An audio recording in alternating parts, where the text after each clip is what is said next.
The house was too quiet.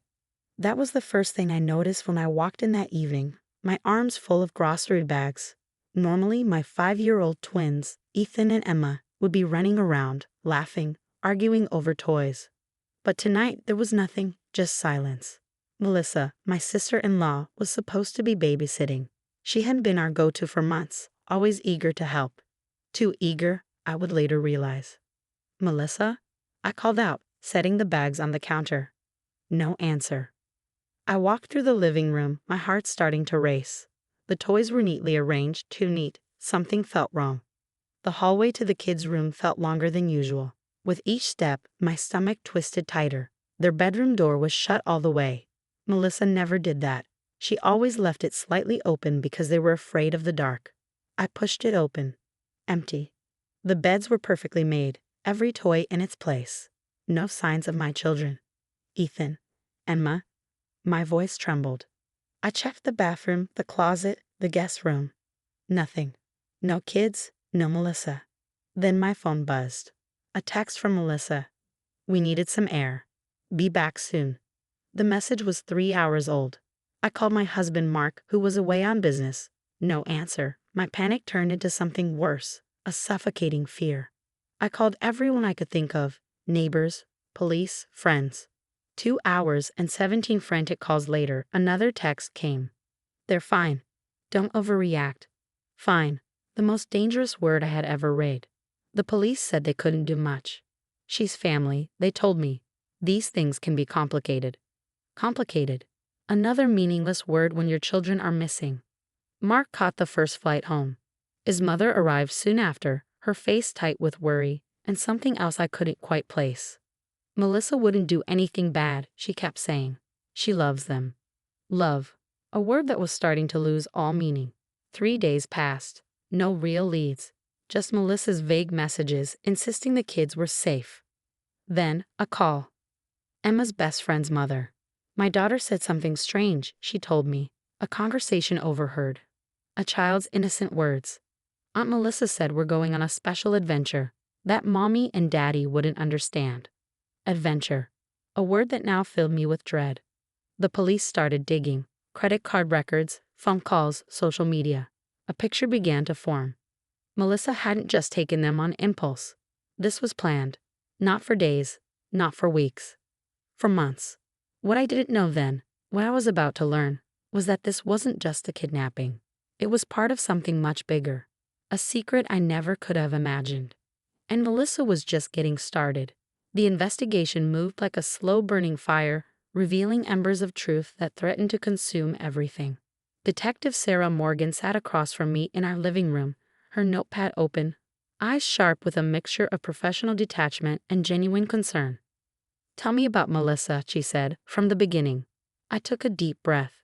Melissa wasn't just my sister-in-law.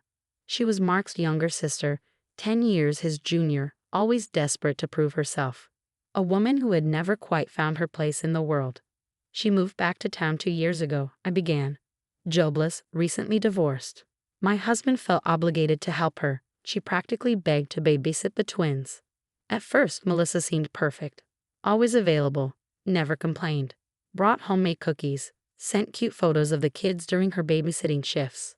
"How often did she babysit?" Detective Morgan asked. "At least twice a week, sometimes more."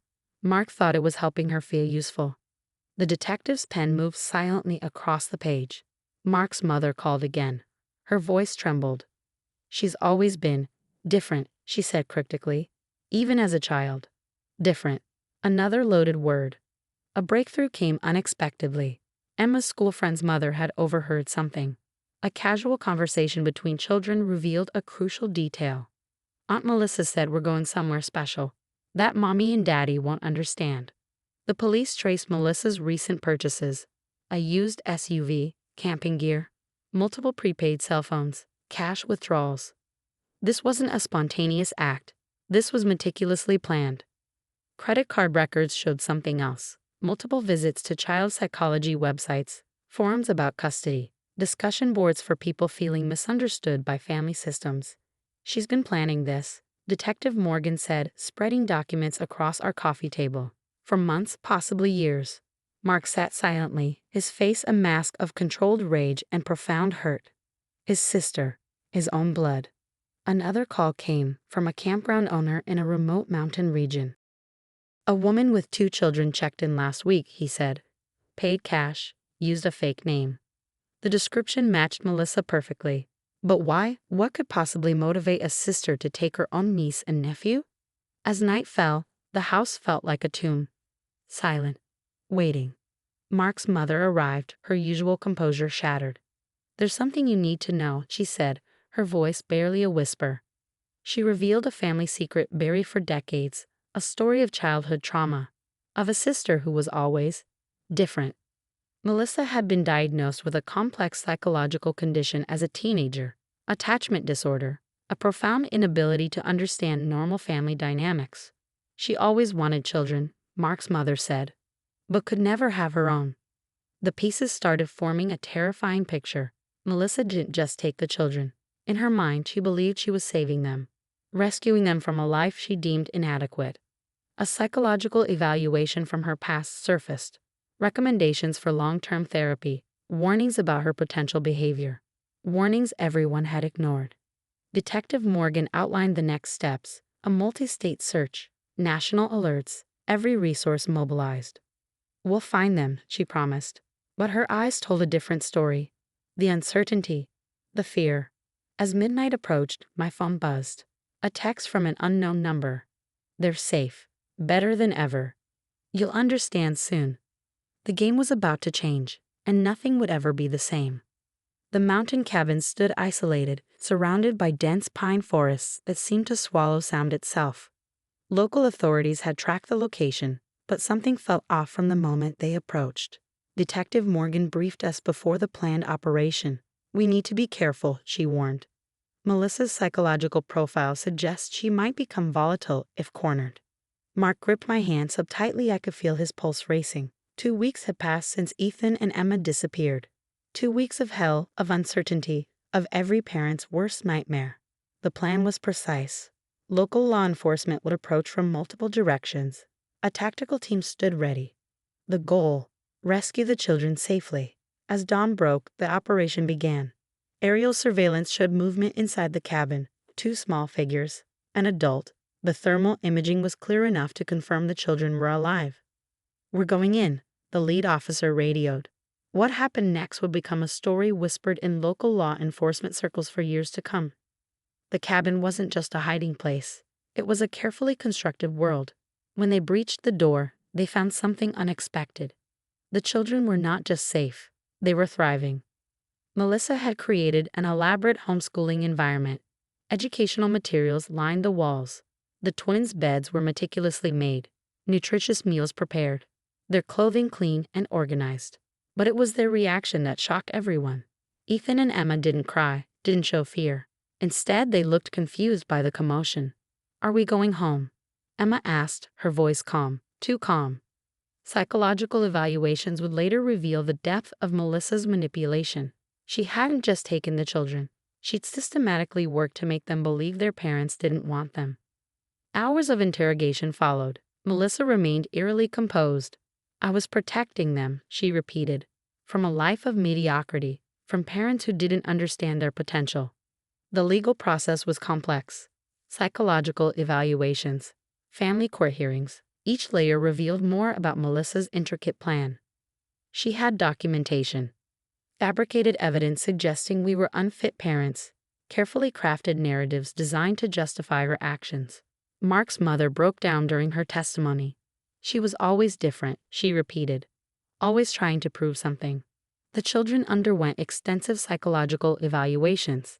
Counselors worked carefully to understand the trauma, to help them process their experience. Slowly, carefully, Ethan and Emma began to reconnect, to understand. The first night home was surreal. They were physically present, but emotionally distant. Years of careful manipulation couldn't be undone overnight. We're going to get through this, Mark whispered to me, holding me as I cried. Months of therapy followed. Family counseling, individual sessions, a delicate process of rebuilding trust. Melissa was charged with kidnapping, but the legal system recognized the complexity of her psychological condition. She would receive treatment, not just punishment. A year later, things began to stabilize. Ethan started Little League. Emma joined a dance class. Small victories that felt like miracles. The day of Melissa's sentencing arrived. Mark chose to speak. "She's my sister," he said, his voice breaking. But what she did was unforgivable. The judge sentenced her to a specialized psychiatric facility. Treatment, rehabilitation, a chance to understand the depth of her actions. As we left the courthouse, Emma tugged at my hand. "Can we get ice cream?" she asked. Such a simple question, such a normal moment. And in that moment, I realized we had survived. Not just survived, we had won. The nightmare was over. But the healing was just beginning. The moral of the story is that love, even when well-intended, can be dangerous when twisted by delusion and unresolved trauma. It highlights the importance of recognizing mental health struggles, addressing them before they escalate, and understanding that even family members can cause harm when their actions stem from a distorted sense of righteousness. It also speaks to the resilience of family, the power of truth, and the long but possible journey of healing. While the scars of manipulation and loss don't fade overnight, love, patience, and support can rebuild what was broken.